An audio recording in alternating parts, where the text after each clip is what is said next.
So next ఇంకా ఈ soft copies తీసుకున్న తర్వాత మేజర్‌గా ఇంకోటి ఏం చేయాలి అనంటే సైజ్ అనేది చాలా జాగ్రత్తగా తీసుకోవాలి.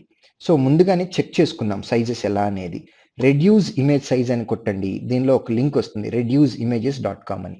ఇది ఓపెన్ చేసి ఇక్కడ సెలెక్ట్ ఇమేజ్ ఉంది. ఈ సెలెక్ట్ ఇమేజ్‌లో first of all me photos ఇవన్నీ ఏ సైజ్ ఉన్నాయో కూడా మీరు చెక్ చేసుకోవచ్చు. ఫస్ట్ అసలు చెక్ చేద్దాం.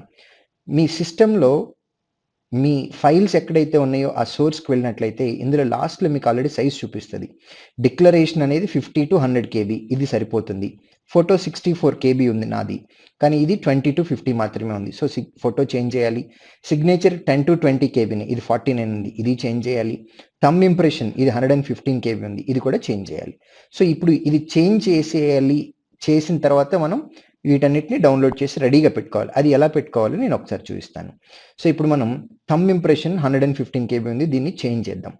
సో సెలెక్ట్ ఇమేజ్‌లోకి వెళ్ళిపోయి ఇందులో థంబ్ ఇంప్రెషన్‌ని సెలెక్ట్ చేసుకుందాం. ఓపెన్ చేసిన తర్వాత ఇక్కడ చూడండి క్లియర్‌గా మీకు మీరు అప్లోడ్ చేసినటువంటి ఇమేజ్ కింద 114.15 కేబీ అని కనపడుతుంది.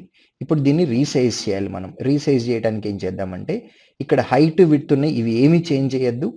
జస్ట్ క్వాలిటీ 90 ఉంది. దీన్ని 50% చేసి రీసైజ్ మీద క్లిక్ చేయండి.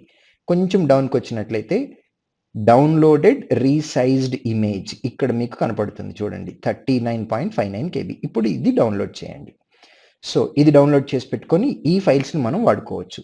నెక్స్ట్ అలానే మిగిలిన వాటిని కూడా మీరు కన్వర్ట్ చేసేసి ఫైల్స్ అన్నిటిని రెడీగా పెట్టుకుంటే మీకు అప్లోడ్ చేసేటప్పుడు చాలా ఈజీగా అవుతుంది.